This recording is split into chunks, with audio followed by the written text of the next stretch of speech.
Magandang araw mga Lods. Ngayong araw may sasagutin tayong mga tanong at saka yung nagre-request sa pag-mutation.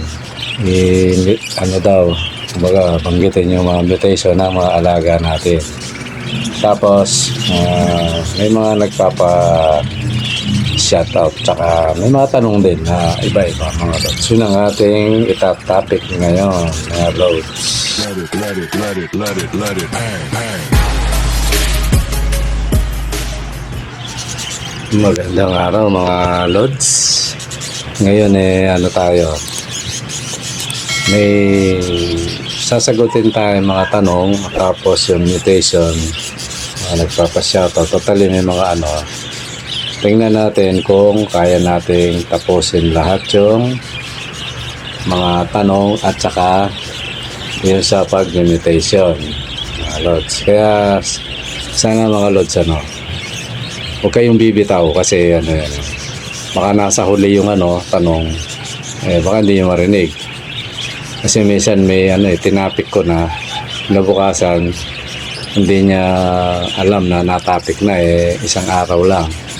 Kaya sana Lods, pinaka-amot ko na lang sa inyo, tapusin yung video, tapos yung naman, yung binabalikan yung mga video ko, tsaka yung nakakapanood pa, yung may ads na, Lord, sana huwag niyong escape. Parang pinakatulong nyo na lang sa channel natin mga Lods, para pagdating ng araw, kahit pa paano may kita tayong konti mga idol. Okay mga Lods, ngayon hindi ko tuloy alam kung ano yung umpisahan ko kasi medyo marami-rami to Lods kasi ito yung tanong ni Mark Postonal, sabi niya, tanong ko Lods, sabi niya kung anong maganda ibangga sa Spangle. Yan, isang tanong, sana masagot natin ngayon. Tapos ito si Sir Omar o si MRB TV, isa lang siya pala. Shoutout sa iyo idol. Kala ko magkaiba to kasi si Omar, Sir Omar sa Messenger to bupunta, tapos may MRB TV, siya rin pala yan mga idol. Although nagpakilala siya kagabi mga Lods. Tapos ito naman ang tanong niya, Lods, sabi niya mag-stop breeding ka ba? Siguro kung bakit ba't niya naitanong na gano'n. Subukan nating sagutin. Ang pangalan niya nung tiningnan ko sa Gray Yona. Yan. Pagkahiwalay yun, Gray tapos Yona. Nagpapa-shoutout sila. Sige, shoutout na kita Lods sa shoutout sa lahat ng mga taga-Tarlac dyan, yung CGL Boys Copy yan, Tarlac. Ayan, shoutout sa inyong lahat dyan mga idol, mga Lods. Sana patuloy kayong manood sa aking channel. Tapos kung may mga tanong kayo patungkol sa ibon yung sakits natin, kung may alaga kayo open tong channel na to mga Lods. Tapos yung isa naman, yung tanong niya si Aren Briones. Sabi niya, Lods, kailangan ba indoor pag nagbi-breed? Breeding, pag nagbi-breeding ka ng ibon, kailangan bang naka-indoor? Sana masagot natin to, isa-isahin natin to Yung iba siguro, tsaka na lang.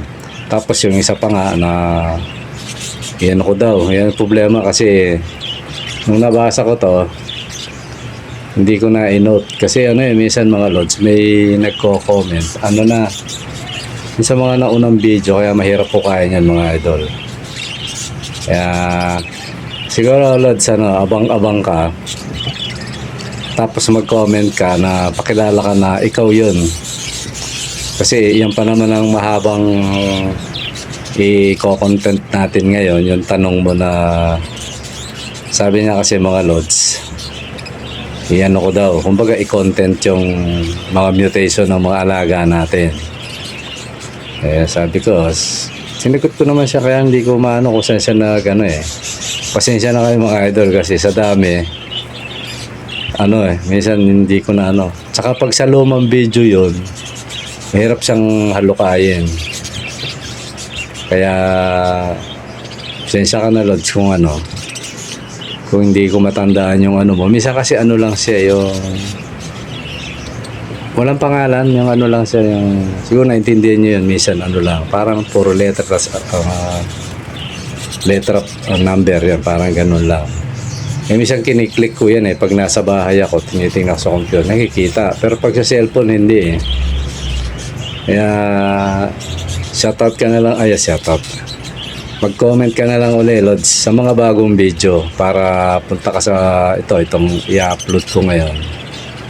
Sabihin mo na lang, ikaw yung nag-request. Totally request yun, mga Lods, na isa-isahin natin yung mutation ng ating mga alaga, mga Lods. Lods, umpisahan na natin. Siguro, umpisahan natin kay kay Mark Costonal. Yan, shoutout sa iyo kababayan. Totally kababayan ko to nakita ko lang na Kapampangan siya, Lods. Tiga San Fernando. Shoutout sa iyo, Lods.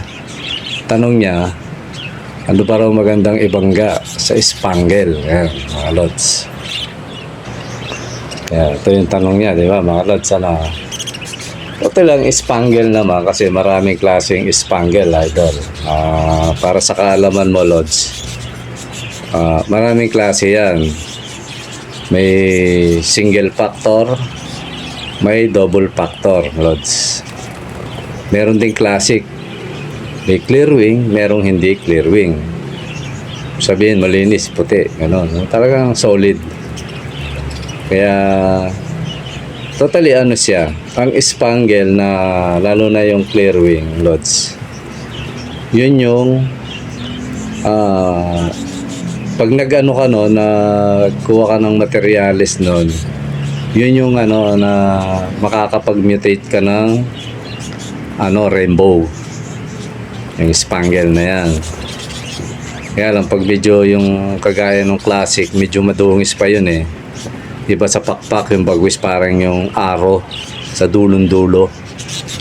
Yun Kaya medyo siguro pag nagpares ka nun, siya, medyo siya, tatlong siguro, tatlong salang bago malinis. Pag yung classic yung nakuha mo. Although maganda yun, Lods. Na ibangga sa, kagaya rin yung Spangle Blue. Tapos Spangle na violet. O kaya Spangle violet. Tapos may pagka-yellowish na Spangle. Yun. Pag binangga mo, o kaya yung green na light. Marami kasi yan, Lods Pag binangga mo yan, siguro mga dalawa o tatlong bangga. Minsan dalawa lang pag clear wing na makakagawa ka ng rainbow. Makapagpalabas ka ng rainbow doon, Lods. Tapos Spangle, yellow, Lutino. Ibangga mo, ang ganda rin ang labas niyan. Kumbaga nakiklear yung nakiklear yung bagwis kasi sa pag-iibon, mga Lods. Ito, lalo na, lagi kong sinasabi, para sa para sa mga UV. Kaya may mga nagtanong, pero iba, na rin, veterans kasi mga tanungan, nakakapako parang siguro tinetesting tayo. Yung iba alam yung itatanong pero iba talagang hindi alam kaya nagtatanong. Dalawa kasi yan, Lods yung nagtatanong hindi niya alam ang sagot kaya nagtatanong. Yung isa namang nagtatanong, ang tawag doon tumatanong. Pag tumatanong kasi, Lods, alam niya sagot. Titingnan lang niya kung tama yung isasagot mo. Ganun yun. Parang madalas magamit to sa mga teacher. Yan. Mga shoutout sa mga teacher dyan. Yan, si Sergio, alam niya yan. Tinatanong niya yung mga estudyante niya, hindi dahil sa hindi niya alam ang sagot. Tinetesting niya kung masasagot ng estudyante niya. Yan. Yun po ang tinatawag na tumatanong. Pero pag nagtatanong naman, yung isang bahagi ng nagtatanong, hindi niya talaga alam ang sagot. Ganun po yun, mga lods. Okay, balik po tayo. Ganito yan, Idol Mark. Ano yan, yung spangle. Marami kang pwedeng ibangga dyan. Tsaka kasi nasabi mo pa nga, balak mong mag-ibon. Huwag kang magmadali sa ganun. Kaya sabi ko sa'yo di ba? Lagi kong sinasabi sa'yo, Lods, o kabayan. Kumbaga, si Abe. Pampangan to mga Lods pag pumunta ka rito at bumili ka, bibigyan kita ng na makakapagpalabas ka ng magandang mutation. Kasi pag deliver, yun lang ang disadvantage ng deliver, mga Lods. Tinuro mo, yun talaga yung bibigay ko sa'yo. Kaya lang, minsan yung may ganun marami ako napapan ganun pag pag nandun na sa kanya, parang minsan disappoint kasi nga parang hindi yata to nag-alangan siya. Kaya yan, ako pinakapayo ko kung kaya nyo rin lang. Kasi taga Antipolo nga mga Lods talaga, although may motoryo si Lods, pumunta rito, ayun, na talagang turo. Sige, turo ka, sabi ko. Tapos sabi sa akin, kalimutan ko na yung pangalan, basta taga Antipolo, shoutout sa'yo, Lods. Sabi niya, kuya, hindi pa ako marunong Nung sinabi niya hindi siya marunong, binigyan natin ng magandang materyales, mga Lods. Ganun tayo Pero pag yung maalam, pinababayaan ko yun kasi alam natin, baka nagpa-project. Tingin mo, parang pangit yung kinuha, pero alam mo, marunong siya. Maaaring may pinaproject yun, mga Lods. Ganun lang yun po kasimple. Kaya ang sagot ko sa'yo, Lods, yan, spangle, maganda. Kasi ang spangle kasi papunta sa sa rainbow Yan yung niyan, yung materialis niya. Kaya bagay si Idol si Mark hindi pa to. Totally, nag-uusap kami nito sa sa Messenger, mga Lods. Nagre-ready pa lang siya ng kalalagyan, kaya bagay, medyo may katalinuhan si Idol kasi ngayon pa lang nagtatanong na siya. Tama yun. Pag nga naman bumili ka o may idea ka kung anong lalabas ng mga ibon mo. So ngayon, mga Lods, ganito, Mark, bibigyan kita pag pumunta ka rito kung korsonada mo spangle na may possible magpalabas kang rainbow o kaya mga dilute. Ayan, kung alam mo na yung dilute, yung dilute, Lods, yung tunaw na yung kulay, hindi na siya yung dark na parang kumbaga sa pintura di ba, dark green, nilagyan mo na ibang kulay o puti, ganon, pumusyaw, kumbaga. Yan tinatawag na dilute. Kumbaga nalusaw sa Tagalog, dilute. Yan, ganun ang mga possible na lalabas. Minsan nagiging clear wing sila, clear wing, clear body. Maganda yung labas, mga Lods. Although hindi lang naman yun, marami kang pwedeng ipares dyan. Pero isa lang ang naintindihan ko dyan, sa spangle, tapos spangle clear, papunta sa papunta sa rainbow. Yan ang niyan, materialis kasi ng rainbow yan, Lods. Ayan, sana nasagot ko yung mo kasi ang tanong mo lang naman, ano bang maganda? Kasi yung pag spangle kasi parisan mo ng na spangle din na ibang kulay, papunta sa rainbow yan, Lods. Although pwede namang kasi sa pag-iibon, Lods, ikaw yung magkikreate ng kulay ng ibon mo. Yun. Para kang pintor, kumbaga, kasi makulay ang mga ibon Ikaw yung magtitimpla ng kulay mo, parang gano'n. Kaya mo yan, Lods, pag meron ka ng ibon, pag nakakuha ka na rito, andito naman lagi yung channel. Magtanong ka lang ng magtanong kung ano dapat gawin sa ibon mo. Sagutin natin yan. Kung baka pinaka-guide, i-guide na lang kita, Lods. Ayan mga lods, sana nasagot natin ng tama yung tanong ni Mark Ostonal. Ayan, shoutout sa iyo lods, pati sa asawa mo. Ayan, kasi nakasab din yung asawa niya idol eh. Tapos si Sir Omar naman, nangiti lang ako kasi ginawan ako ng neto mga lods eh. Nakakatuwa yung icon ng juniors, tapos at iba pa yung icon. Yan, itatago ko lang yun kasi ako lods natuwa ako dun sa ginawa mo, kaya lang ako sinisimplihan ko lang yung sana. Maganda eh kasi yung ibang mag-iibong ganun eh. Although salamat sa iyo lods, Sir Omar o MRBTV. Mukhang magaling si idol kasi si idol gamer yata to. Tinignan ko yung profile niya eh, mukhang gamer siya. Salamat sa iyo lods, shoutout sa iyo sa binigay mong icon sa akin. Napagtripan niya daw habang nanonood eh. Yan mga subscriber dito mga lods, habang nanonood eh ginagawan ka ng di ba no? Kaya salamat sa iyo idol. Tapos ayun, eto na ko na kanina na shoutout ko, pero daanan natin ulit kasi introduction lang naman yung kanina. Si Gray Yona mga lods, ang tanong niya mag-i-stop breeding daw ako. Sabi parang di ko alam kung paano niya baka doon sa salita ko ikakalat natin to, o maaring ang tanong niya kung nag-i-stop ako, di ba no? Kasi may mga breeder na ganun eh. Pero sagutin ko na rin parehas yun kung alin doon para tumama. Kasi diretso yung tanong niya, lods, mag-stop breeding ka ba, di ba no?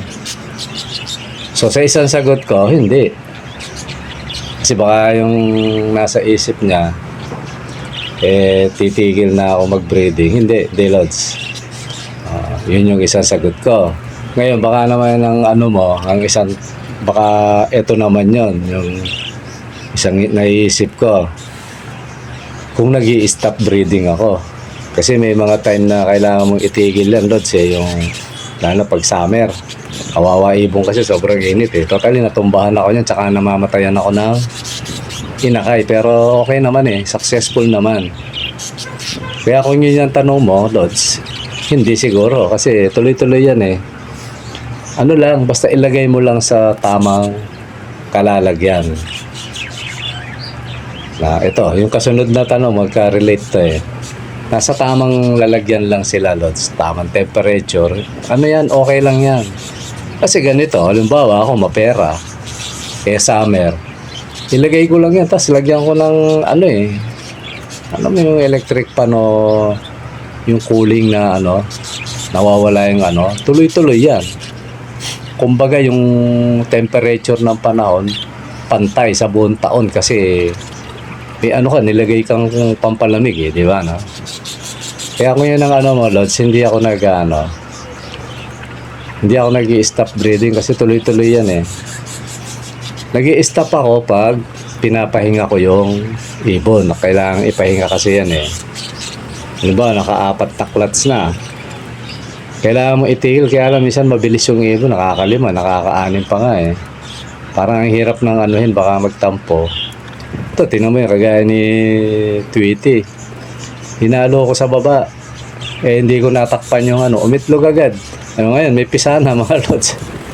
5 na yung napisa. Ang galing, napakagaling ng ibon na inawat na natin yung lods nilipat natin sa flying kid sa baba. Umitlog. Nakalimutan kong takpan kasi yung yung tag nito, yung butas ng nest box. Kasi iniisip ko baka mailang siya ron kasi dahil bago sila pagdating umitlog agad. Ayun, na siya. Namisa na. Although patuloy siyang namimisa mga lods. Ganun lang yan mga lods pag tama yung pag-aalaga. Sabihin, masipag yung ibon mo Sa total, ang lang doon, ibigay mo lang yung tamang pagkain, tamang lugar. Ayan, ulitin ko yung shoutout sa inyo, lahat ng taga-Tarlac dyan. CGL Boys, yan, kapihan sa Tarlac. Ayan. Hindi ko alam kung ano yung CGL na yan. Hindi ko alam kung CGL o I, pero tingin ko L eh. Ayan, CGL Boys, kapihan sa Tarlac. Ayan. Shoutout sa inyo lahat dyan. Sana kung tropa-tropa kayo dyan, mag-sub na kayo mga lods. Para habang nagkakape kayo dyan, nanonood kayo ng, ng vlog natin. Yan mga lods. Maraming salamat sa inyo lahat dyan, mga taga-Tarlac. Totally yung salita dyan, halo pa rin mga idol. Mga Kapampangan, Ilocano. Pero lang mga Kapampangan. Pampangan pa rin dyan sa may Tarlac. Yan, okay. Lipat naman tayo kay Aren Briones. Ang ano naman ni Lods, sabi niya, Lods, kailangan bang indoor pag nagbe-breeding? Hindi naman kailangan indoor eh.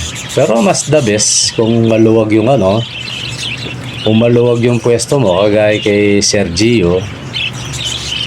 Diba Diba si Sir Omar si Sergio, taga Unli Cavite. Kaya medyo okay yung pwesto niya. Tapos nung nagkukwentuhan kami sa Messenger, meron silang dati yata ang paupahan yun. So, ginawa niyang kahit ako kung meron akong ganyan, gagawin ko rin yun eh. Nasa loob sila ng kumbaga bahay. Pwede yun. Yung iba namang mag-iibon nasa loob eh. Ako kasi Lods, kaya lang nasa labas lang ako kasi wala. Malit bahay ko Lods, mahirap lang tayo eh. Buti na lang meron ako kumparing ang bubong niya pinabantay sa akin yan. Yun, ginamit ko. Nagpaalam ako, ginamit ko. Although, pag nasira ako nagre-repair naman. Totally ako nagpalit ng bubong nun eh. Wala kasi yun, taga naman yung barkada ko na yun. Kumpare, taga Batangas. Abandon na tong niya. Pinabantay sa akin kasi baka maagaw eh. Alam mo naman dito sa metro. Although may nagtatangka na dyan, inaawat ko lang. So yan, nasa labas ako pero safe naman. Kasi tayo Lods, alam natin yung lalo na ako, landscaper din ako mga Lods, hindi na itatanong. Yung shading ng puno, mga halaman, kinokobera ko para pag humangin, malamig.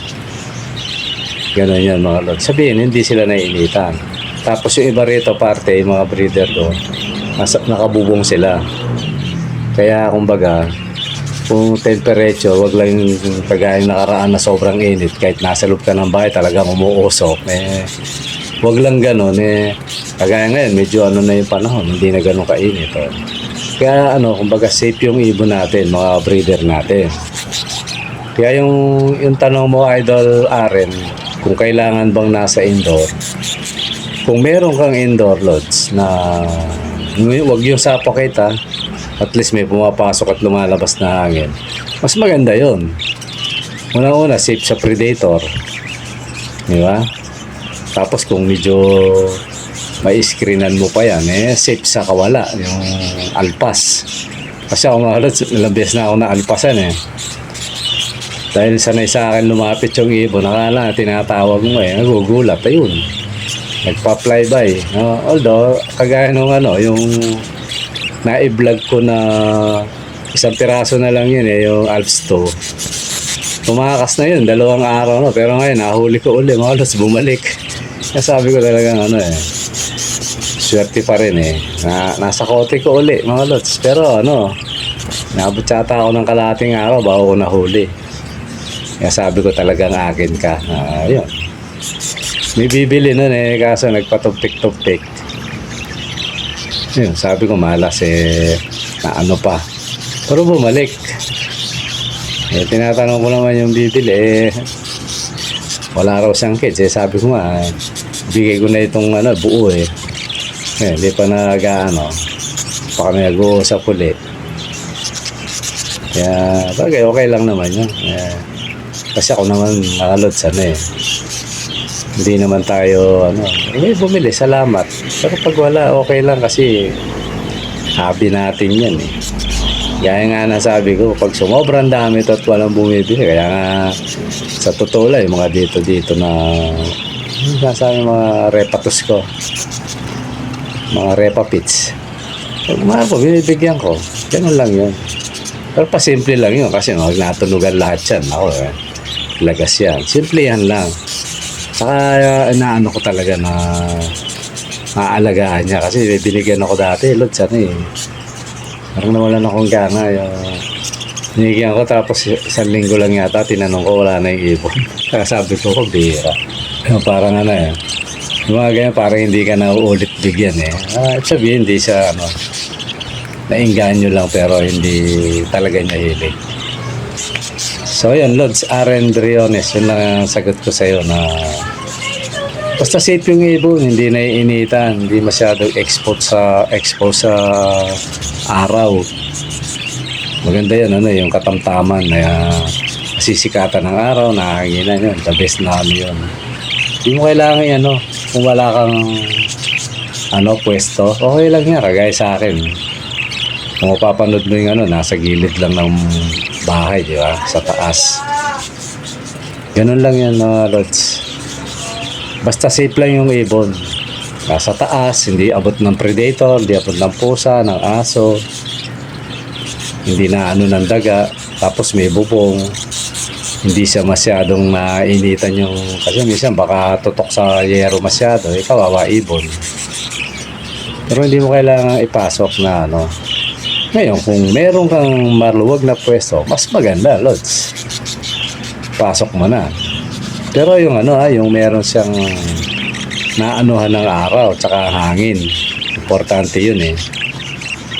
Ayun, Lods, ang sagot ko sa iyo. Sana nasagot ko yung mga tanong niyo, mga idol.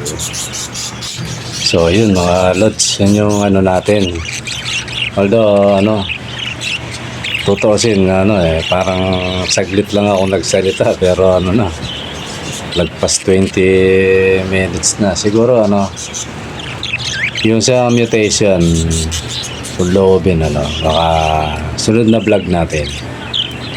Natin kasi medyo yan eh. May mga explanation na medyo ron, kaya hindi pwedeng isabay na. Maabuti ng may gitsang oras mga Lods. Kaya siguro hanggang dito muna mga idol. At maraming salamat. At sana sa mga nagtanong, yung may mga gumugulo sa kanilang balitataw na nasagot natin mga Lods. Kaya mga Lods, maraming salamat at sana'y patuloy kayong sumubaybay sa ating vlog. Maraming salamat sa panonood. Bye-bye.